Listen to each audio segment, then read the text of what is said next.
I think early on when we were recording, we had a cast meal with the devs, and Ben Starr was like, I think this is quite a special game, you know? Oh. This episode contains major spoilers for Clair Obscur Expedition 33. No, thank you for having me. It's a pleasure. You guys went to IGN Live? Did the whole kind of shows. That was very cool to watch. All of you were wearing the baguette uniform, except Rich. He was doing the best cosplay. What was it like to kind of be in front of these people talking about the game all together? It was amazing. Yeah, I've been away for like 4 months, so I haven't been able to go to any of the events or the press. Any of the press events or like cast events.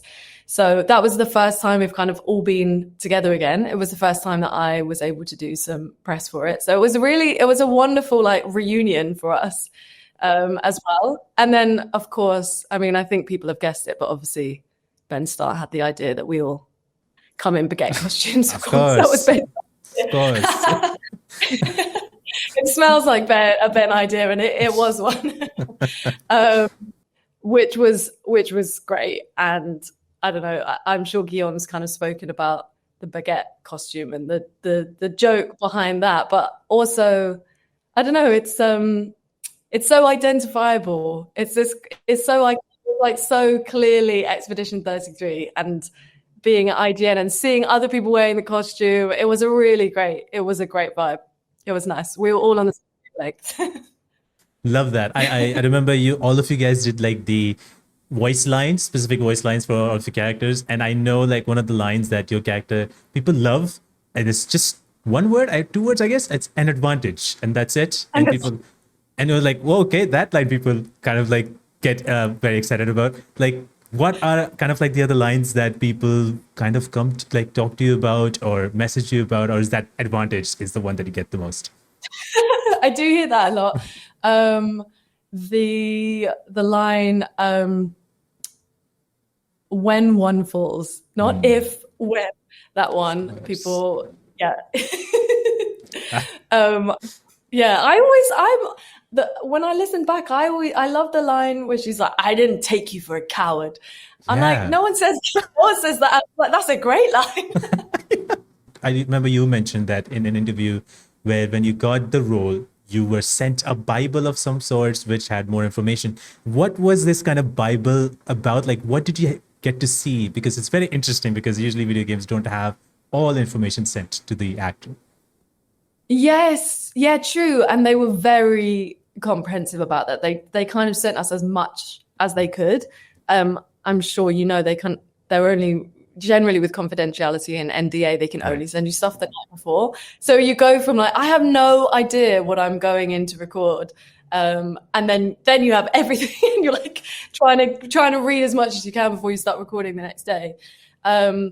So if I remember correctly, it was a really comprehensive like character biog. So it was like Lune's whole history, her relationship with her parents, her siblings, her relationship with them, like her upbringing, her relationships. Like it was an incredible backstory, like an actor's dream. You kind of get it all. And especially because, you know, part of the fun, if you're doing a TV show or play or something, part of the fun is like figuring that stuff out for yourself and like, oh, I think this is history, and you kind of go into it. But when you know, have a few hours before you're going to record, you don't necessarily have the time to like read it all and come up with the backstory. So Jen Yen, like, and Guillaume and the team, they kind of create this incredible Bible, but also it had like the setup of the game, like recent history, like less recent history. And also I think we had like a hook video and maybe a trailer video, and maybe looked like a pitch doc. I think I remember PowerPoints and images, and I remember being like, wow, this is so cool. There's so much. And then I think also maybe all of the scripts, like I remember getting like multiple documents which were hundreds of pages long, and I was like, wow. How can I be as efficient with my time so I can read as much as possible? But also being dyslexic and being like, I'm such a slow reader. So there was a capacity for me. Wow, that's insane. Like, yeah, so much that you already know, and before you even go for the first shoot, I guess, or first recording, that's amazing. Like, because as I mentioned, like, it never happens. So it's wonderful to see that there's so much. And you mentioned that there was script already kind of given as you think. Did you know, like, the whole story of the game, or there was a portion of the game that you knew and the rest was fed to you later on? Yeah, I mean, they gave me all of this, but it doesn't mean I was able to read it all before the first recording. So I think I had a very clear idea of the tone of the game, and the world of it roughly that we were in. I think that's really distinct about Expedition 33. So that was quite clear going in, which is helpful because you kind of know where to pitch your character, the vibe of it. But story-wise, there are still twists that I'm finding out now. Because when you're in the booth, if your character doesn't speak in a scene, you don't get to see that scene. And there's a lot of action that happens where we're not speaking, or maybe you have one line at the end of like a long, very beautiful or very tragic scene, like visual scene. So yeah, there's a lot of stuff that I'm still like, oh, no way. That's what happens. Yeah, so that's fun. Continuous discovery. One of the things that, over the time as we get to see Lune, I have a small crush on Lune as well. And a lot of people do. They have posted images and they talk about it online. When you saw Lune for the first time, do you had a similar kind of reaction, or like what was going on in your head when you saw her? Yeah, I did. I also have a not so small crush on Lune. Although since then, since confessing this, people have been like, yeah, you look so similar. And I'm like, well, now I can't say that. For very big-headed, falling in love with myself. She is obviously her own person. We are not the same. So yes, but also it's not, she's so driven as a character, and she's so kind of single-minded sounds wrong, which it's not quite what I mean, but she's so dedicated, and in this kind of very unstable world, she's quite a stable person, a kind of central, like a central figure that people can lean on. So I think there's a lot, and like she's so smart, and she's like so curious, and there's a lot beyond just her image that makes her that makes the crowd. So I think I can still say, I can say it with my chest that I still I like her a lot. Yeah. Not if when scene, people talk about it all the time. Every single time, even when I announced like you were the guest, that was possibly the most comments I got about, please ask about this this scene. Yeah. And I actually want to show you that scene. I didn't take you for a coward. I'm not a coward. You swore the oath. When one falls, we continue. Yes, I know. When one falls.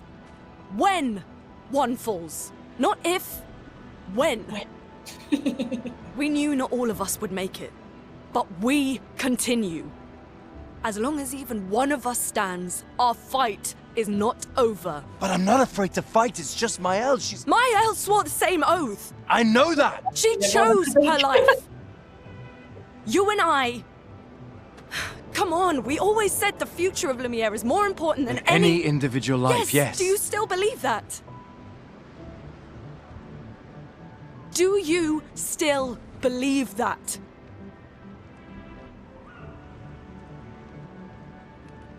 Do you? Oh, I love that. It's so cinematic. Cinematic. Yes. Oh my gosh, that's like you could just clip that 5 seconds. Of that. How to see if someone's dyslexic? The non-verbals. This is the kind of stuff that blew me away about this video games in general, because I've been out of the loop for like 15 years. Or I can't remember when I played a video game, but it's so cinematic. Yes. It's so cinematic, and the lines where there's no dialogue, the communicate just in the eyes, it's so subtle. I think it's so great. It's like, do you still believe that? It's just just Gustave's It's one Great. it's great. Yeah, it's lovely, it's wonderful. And obviously the question arises because a lot of people probably know, maybe not know, that Charlie Cox was not in the room. And you obviously are recording separately, all alone. So how do you even go by? Because there's some scenes or some moments where he finishes the line, and before he finishes that word, you are starting your own line. How do you even go by that scene? Is that a scene that you're seeing in the screen with the mocapped version, and then you're going through it? Like, how does that happen? Yes. Yeah. I love this question because it's so technical. It's the technical side of video games. Yeah, the main non-romantic bit is like time. It's like very time stressed. It's like, how quickly can we nail this? Because studio, is expensive. So they didn't always show the scene, like the full scene. Sometimes they just like show you one line before. But I think this one we did spend more time on, and I think they did because it's so much about the timing, like very, very musical in that way. You have to like really perfectly time it. They showed the scene. So I saw the excellent mocap actors, Estelle and Maxence doing this scene. Then I think sometimes they would do it line by line. Yeah, so you just take it one by one. But I think this was one where I was like, can I just do the whole thing? And I did opt to do that a few times with scenes where it's like, if you show it to me a few times, I can get the rhythm of it. And I think I can fit the flow, like kind of make it more natural if I just try the whole scene all in one go. But obviously sometimes, it feels a little bit like you really have to back yourself, because if you if you make them do that and then you really don't nail it and you've like wasted 2 minutes and they're like, okay, let's do it our way. So you're gonna be like, I can, and I think you should trust me, which they were very, very trusting. And Joe, the brilliant director, and Guillaume and Jen being there as well. But so they showed it to me a few times, and then it was just about trying to match. Yeah, this is where like the Lune perfectionist side comes in. It's like, I really want to nail it exactly, because it's so satisfying when mouth moves at the exact same time.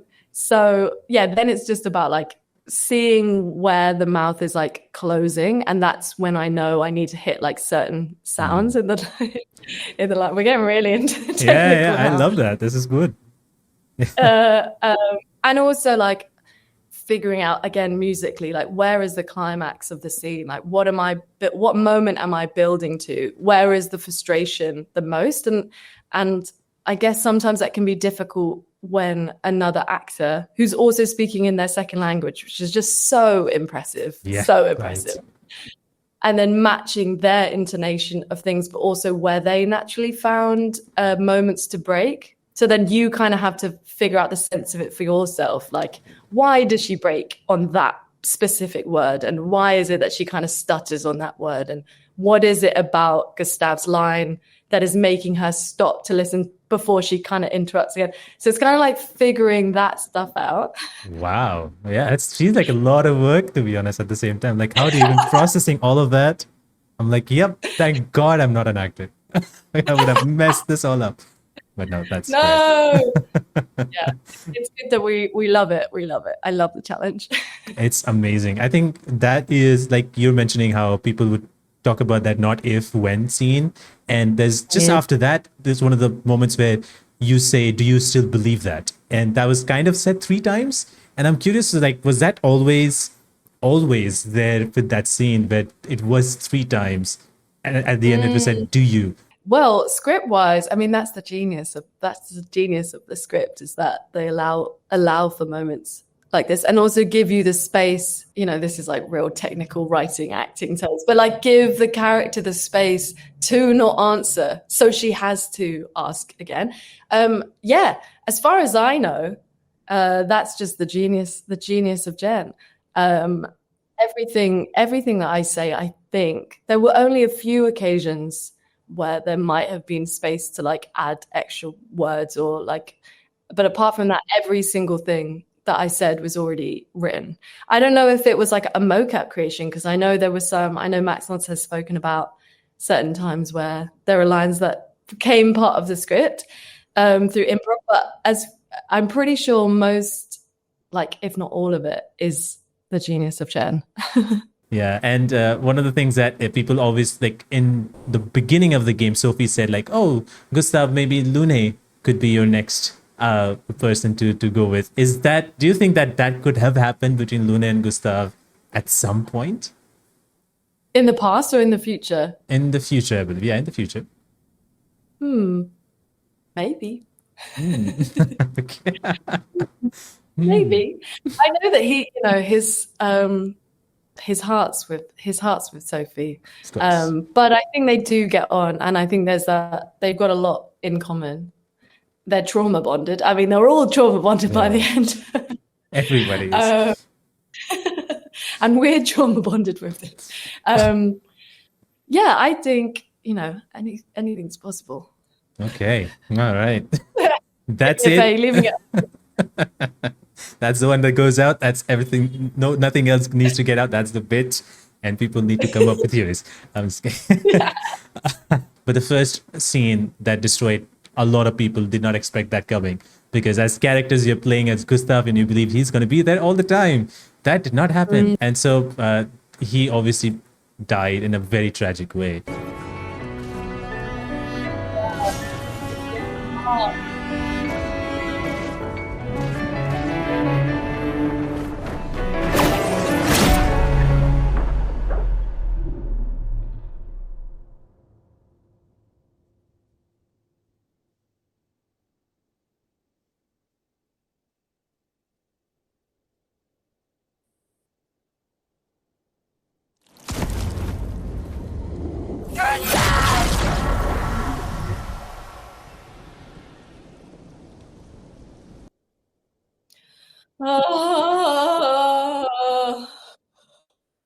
Yeah, that's what we go through. I'm curious because we have movies and we have TV shows. We have scenes like that in, not like that, but like we have tragic scenes in movies and shows. But in games, that is also there. But like, I'm curious to know from you, because you've played games in a certain way back, and now games are like this. I'm always wondering, like, did you ever think that video games could have moments like this? No, not at all. I mean, that's my total ignorance, and that's been like the joy of coming into this world. And even in the booth, I remember when like the part of the joy of like seeing the scenes that they show you to cut into. My family, my sister's an incredible artist, my mum as well. So like seeing the art and the character design and the world design is like so exciting and so detailed, and like their skin and everything like that. And that's just the visuals. And then the story, I was like, I mean, I think I last was playing video games like Crash Bandicoot. Oh, okay. And like, what? Do you remember Crash Bandicoot? Hell yes. That's so cool. What was that, like 2007 or something? Yeah. I don't know what. So yeah, that's like PS1 time. So yeah, things have moved on. Yeah. Things have moved on. And also they're like, in terms of story, it's hours and hours and hours. So it's not even just a film. It's like a whole TV show in terms of story and plot. So no, I was very in awe of this game. And I'm sure there are games that also tell like deep, moving, tragic stories. But yeah, just the way they use silence in that scene. Yes, full deafening. Oh? Just it's such brilliant writing. You're like, I can't breathe. Is it true? Has it happened? Jennifer's, what an incredible performance through this game. I hope she gets all the awards. Not that it's about awards, it's not.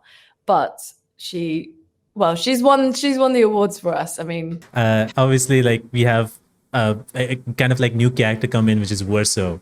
And Verso is a very interesting different character, and they have this, Verso and Lune have this kind of interesting conversations all the time. Lune doesn't really believe in Verso so much as they say at the same time. Sometimes she does, but she knows that he's hiding something. What do you think is that relationship between Lune and Verso? Yeah, it's a really interesting change, I feel, in Lune's kind of, because, well, for multiple reasons, but I think she's kind of seen as this like kind of cold-hearted, like only cares about the mission. Sometimes people say this, but I think Verso's introduction is like, again, a brilliant point of nuance to her, because I think there's a world where you would imagine Lune would be like, no, I don't trust you. I don't know who you are. Something's fishy about you. Like, leave us alone. There's a world where she goes down that, but she's able, again, it's the logic thing. She's able to kind of calculate that he knows more than them, and she can kind of put aside her distrust for like the hope of the mission, which I guess is very Lune. And it's a kind of interesting change where you get to see that dynamic of Sciel being the one who's like particularly observant and distrusting, all knowledgeable Sciel.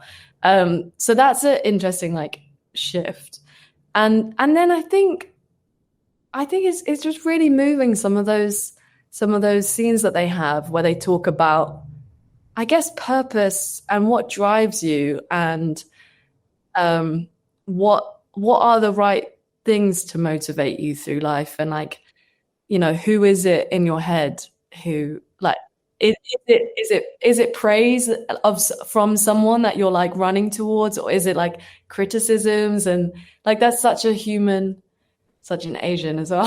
Yeah. Like experience of like having the parent in your mind and like needing to achieve everything to like please that. Yeah. All the time. Please that. It's there.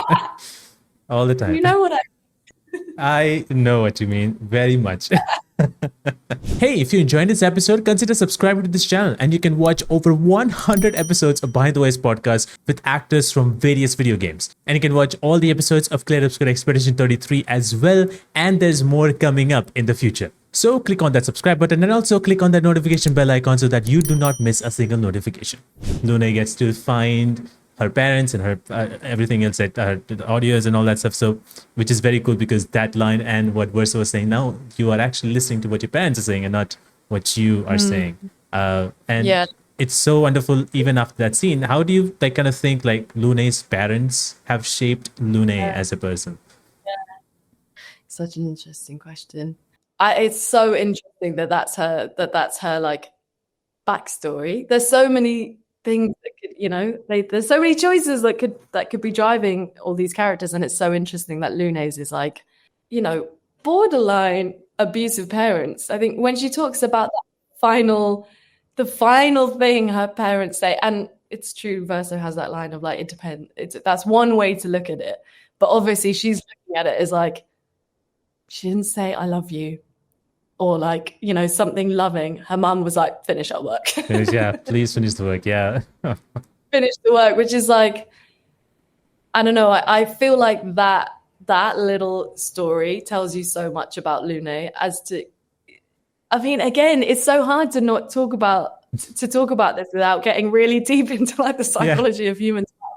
When children long to be loved by their parents and long for that, we're getting in. Yes, we're getting it. That's why we've been interviewed. When children long to be loved and to like have that communication physically, verbally, and then realize that it's never coming, Right. then that kind of shuts it off. And so it makes complete sense to me that Lune finds it quite easy to, or feels like it's an obligation to cut off all relationships, romantic and friendships, because that's what's been modeled to her, that is the priority. So I think she's very, as we all are, shaped by her parents.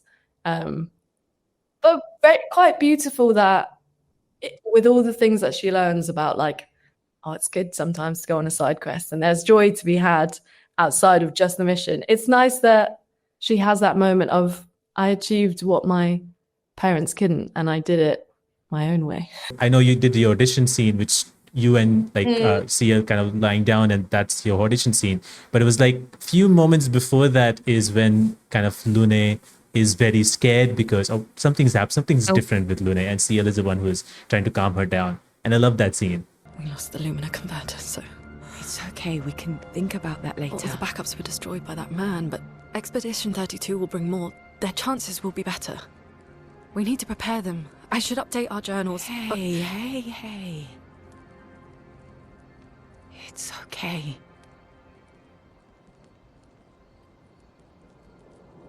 I feel like she's still in shock Yeah. after Gustave, and it's like her protective measure. That's how she deals with death. It's like if she dwells on those facts too much, then she's no use to anyone, and she will just collapse and not be able to get back up again. So it's like I'm feeling a lot of feelings, like shock, like heartbreak, and also it feels like she's kind of really facing the fact that they're gonna die. It's like it's like her immortality is like very clear to her. It's like it's coming and it's coming soon, and that inevitable fear, and it all gets channeled into, okay, what can I do? What can I control? A classic, like I'm out of control, so I've got to find some control somehow, and it's in leaving things for the next expedition. It's like, yeah, again, such clever writing. She doesn't say any of that. She's just straight into the, like, even her mentioning the next expedition, it's got this undertone of, because we're going to die. It's so, yeah. There's one scene later on in the game that we obviously are fighting at this point, but there's one fight that happens, which is this character Sirene, and she's this huge character, like there's a kind of like boss fight. Lune is the one who's absolutely mesmerized when she sees her. She's just doing kind of like a dance and, you know, moving her flowers and petals and all around, and she's completely mesmerized. I think she's the only one who just stood there and just looking at her and what's happening.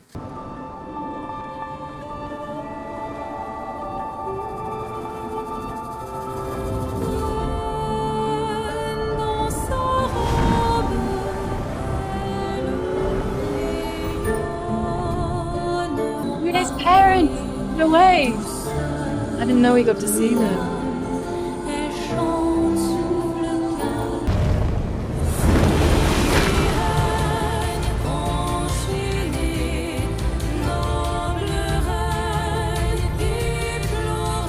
Every scene gives me chills. And in your opinion, I know like there's not really that context there, but in your opinion, what do you think that she gets so mesmerized by how she is, or like what she's doing, because she's the only one who gets hypnotized, I guess, in some ways? In that way, yeah. Yeah, I feel like she's got that kind of curious side to her where she is often easily mesmerized and like enchanted by the world. It's like I often see it as we as people are so made up of the context that we're living in and what we lived through at that time. And obviously they're living through this horrific thing, and that really shapes you. But also, who is the person under that environment, and who might she have been in a different context? And I feel like the pure like researcher of Lune, who is so curious and empathetic, and you know, where there's certain creatures that they meet, her instinct is never to like, let's just kill them, get rid. It's like, let's try to understand them, let's see, you know, we won't know what they want or who they are if we just kill everything. She's got that line. Right. So, yeah, I wonder if it's also part of that, the natural Lune, curious, easily enchanted, wanting to learn, that kind of is like released in that moment. You have given so much hours on to Lune voicing her, all these scenes, voiceover separately as well.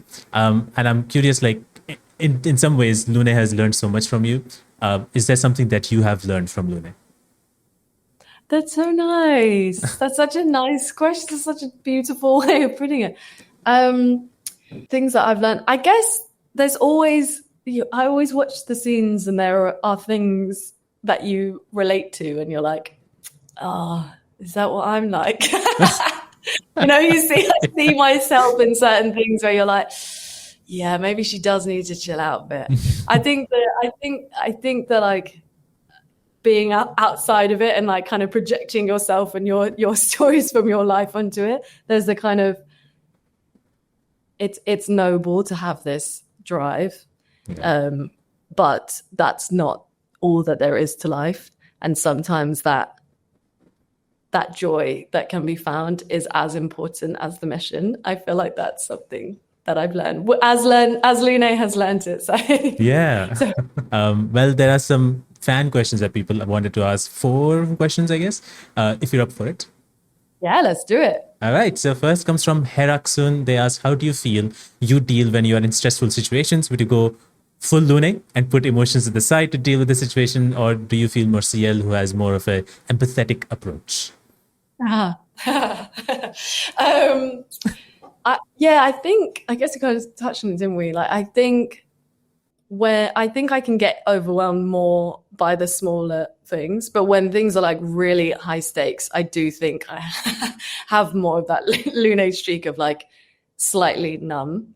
And I also think sometimes, look at us getting into it again. It's just like hours of therapy here. Yes. That's why I do this, to be honest.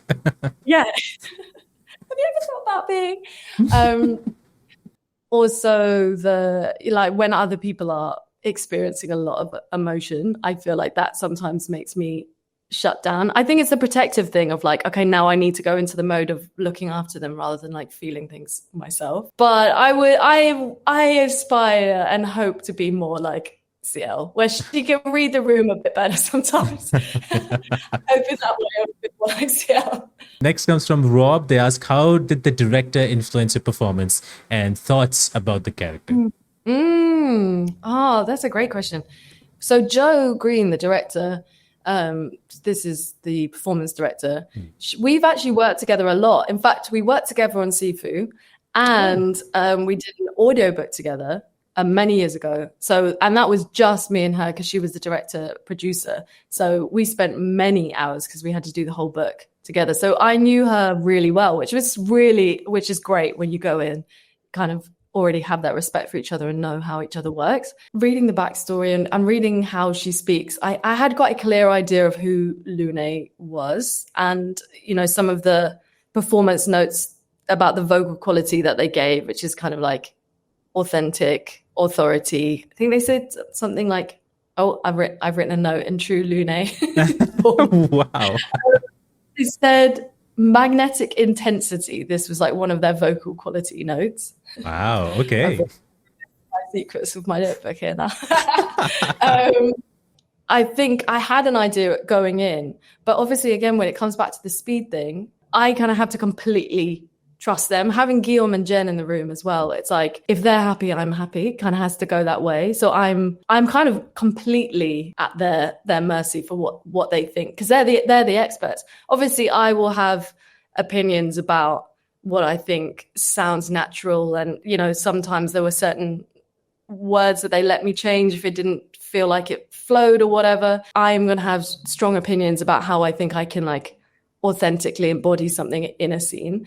But aside from that, with the acting side of it, it's like entirely them who's like guiding who Lune is. So I like, how did they influence? It was like 100%. It's like an influence from them, guiding who she was. And Joe, I think obviously Guillaume and Jen are excellent, and having them there for the whole thing is really rare. But having someone who understands the process of acting as well is a very, very specific skill.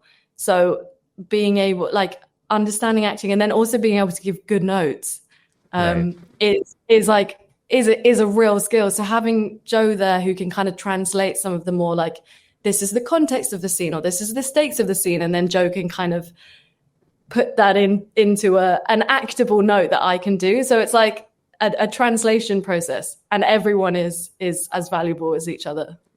Vitreous asked, was the process of recording for the game different from recording any other project? Was there anything that stood out, especially for you as a performer? Yeah, I think that like having the writer and the like creator of the game in the room is so, and also in the room, because often they might be on Zoom. Right. So like you get to have a relationship with them as people and learn more about the game. Sometimes you learn as much on the tea break in between recording sessions when you're chatting about things that they're excited about as you do in the booth. And so like having them there physically is really valuable. But also I think they were so generous with wanting us all to feel part of this team and this family, and they put in a lot of effort to make that. And we had this cast dinner early on, I think before I'd started recording, but I think Ben had done some stuff already. And that is so rare. Like, you never get to meet the other actors or the other development team. So actually getting to meet them and hear them, because I think I had Charlie Cox's lines because he recorded earlier. I think he had wherever he's filming, they went to him. So I had some of his lines that they put in already, but Ben's lines, all of like Verso and Lune, I don't think I had any of his stuff. So getting to meet him and know his vibe and like his humor, then I can imagine how he would say certain things in the booth. So that's like infinitely more valuable, like to have that meeting before you go in. That's like, yeah. So those things. I think the kind of personal side of Sandfall and like the effort they put in, it all kind of adds in together. But yeah. Wow, that's so cool. Yeah, getting to meet other actors as well is something that, as you mentioned, doesn't happen. So it's cool that it happened for this specific project. That's very cool. That's there's so much that you can have in your head, and then now you can perform it in a better way, I suppose. That's very nice.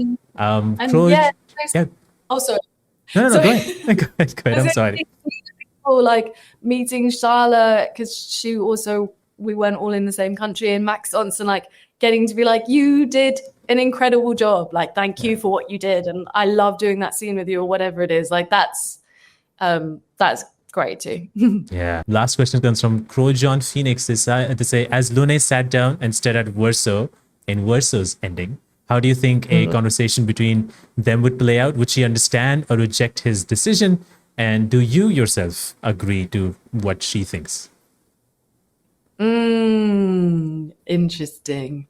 I feel like that look is so powerful. Yes. That part of me doesn't want to ruin, because I think there's so much in there, and there's so many things you can interpret in her look. But also, so I almost don't want to put my